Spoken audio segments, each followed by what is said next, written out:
¿Qué tal, Dani? ¿Cómo te va? Buenas noches para vos, para todos. Y sí, justamente escuchamos los argumentos de la Cámara de Corredores Inmobiliarios y también los argumentos de algunos legisladores. La primera pregunta que yo le traslado a Maximiliano Vitar de la Asociación de Inquilinos es, ¿no fue una buena ley de alquileres? ¿Cómo te va? Buenas tardes. Hola, ¿cómo estás? No, yo creo que fue una buena ley, principalmente porque tuvimos un debate de casi 5 años, donde tuvimos un debate importante con una participación de muchos sectores y en ese sentido el problema ha sido la implementación y obviamente la situación macroeconómica. O sea, la implementación que se puso en funcionamiento durante el año de pandemia y que eso trajo muchos problemas, pero ¿debería seguir igual el texto de la ley? Nosotros siempre nos estuvimos abiertos a cualquier tipo de debate, pero en pos de mejorar las condiciones para el sector más débil, que son los inquilinos. Si hoy Bueno, pero perdóname, Maxi, te voy preguntando en base a lo que argumentan desde el otro lado. Dicen, esta ley no benefició ni a los propietarios ni a los inquilinos. ¿Es así? No, yo creo que no es así. Yo creo que el problema está en la libertad y en la situación que sigue estando libre el mercado en estas condiciones y no hay un control. Cuando no hay un control de la ley y no hay un órgano de control que busque en algún sentido garantizar el cumplimiento de esta ley como cualquier otra ley, obviamente que no genera los beneficios o las expectativas que se generaron. Incluso hay que destacar que en este sentido en la situación inflacionaria ha generado un golpe mucho más fuerte y bueno, eso también se ha sentido impacto en materia de alquileres.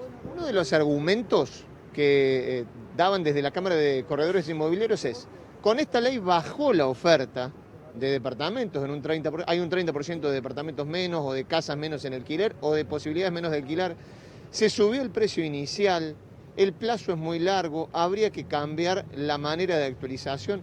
¿Están de acuerdo con eso o no? Yo creo que lo que nosotros tenemos que discutir y que estamos discutiendo en el Congreso es una ley integral de acceso a la vivienda. No discutir hoy la situación de dos artículos de una ley que tuvo un debate de 5 años. Si nosotros pensamos que la modificación de esos dos artículos va a generar que estemos en muchísimas mejores condiciones, no hubiéramos tenido un debate de casi 5 años porque queremos cambiar la situación en la que estamos y que nos quieren volver a esa situación. Es decir, por ejemplo, con respecto al tema del índice, hoy el índice da un 54%. O sea, la actualización de alguien que vuelve a renovar el contrato, digamos, o que tiene que actualizar el precio. Exactamente, el índice, aquella familia que firmó en abril del año pasado, con el índice hoy da un ajuste para el segundo año de un 54%.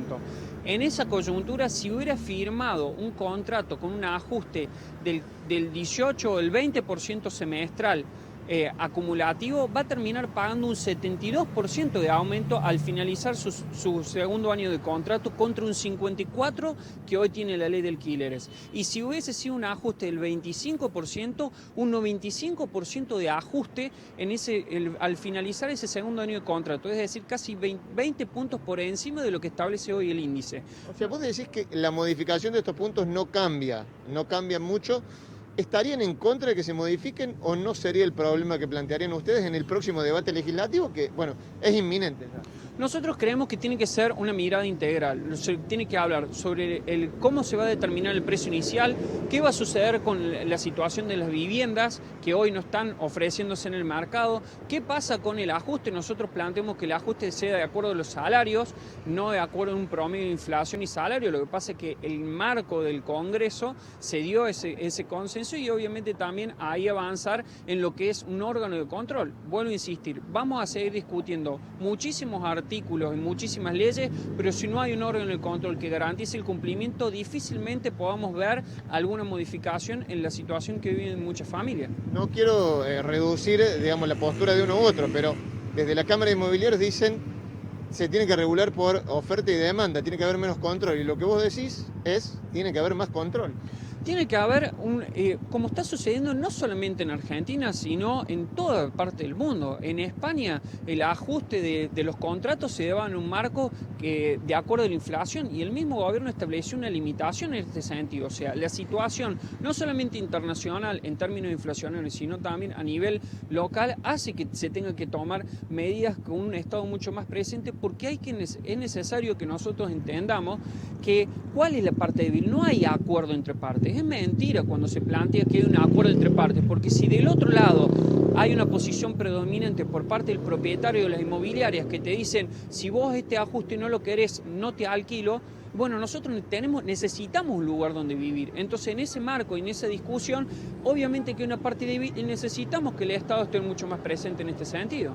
Tengo entendido, corregime si no, que en este debate no va a entrar o en discusión esto del impuesto a la vivienda ociosa. Vos recién decías, hay que ver qué hacer con las viviendas que no se alquilan. ¿Estarían de acuerdo con un impuesto, por ejemplo, a la vivienda ociosa? Nosotros estamos de acuerdo en generar cualquier tipo de incentivo o instancia que genere una mayor evitar especulación con respecto al tema de nuestra necesidad de vivienda. Si hoy, muchas veces lo que sucede en los plazos o en los momentos donde hay mucho más renovación, siempre se retrae un tiempo la oferta para generar una presión. Y eso es lo que viene pasando cada tanto. Cuando hay periodos de renovaciones, como por ejemplo es el principio de año, o si no, casi lo que sería octubre en adelante, siempre hay una retracción para presionar el precio del alquiler. Y entonces nosotros creemos que no apunta, y en esto es importante destacar, no apunta a aquel propietario que tiene 1, 2, 3,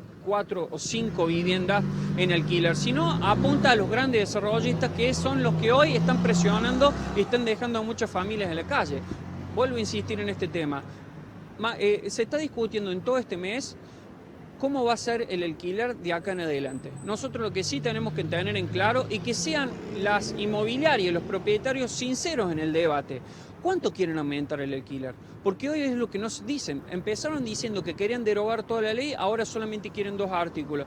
Empezaron diciendo que consideraban que el ajuste tenía que ser de acuerdo a los salarios, ahora plantean en partes iguales. Entonces el problema está en que no se es claro y nosotros creemos que el sector débil es el inquilino y por lo tanto si se busca y la preocupación de las inmobiliarias es mejorar la calidad de vida de los inquilinos y que los inquilinos puedan alquilar, no es la solución volver a como estábamos antes porque pasamos de que nuestro salario se afectara un 4, un 5% en el año 45 a un 55 antes de la entrada en vigencia de la ley de alquileres. Maxi, muchas gracias. No, muchas gracias a usted. Bueno, está clara la postura entonces. Recién veíamos desde la Cámara de Inmobiliarios lo que piensan, también desde las asociaciones de inquilinos. Un problema que ha tomado mucho cuerpo porque afecta a muchísima gente y se seguirá debatiendo en el Congreso. Ustedes, compañeros.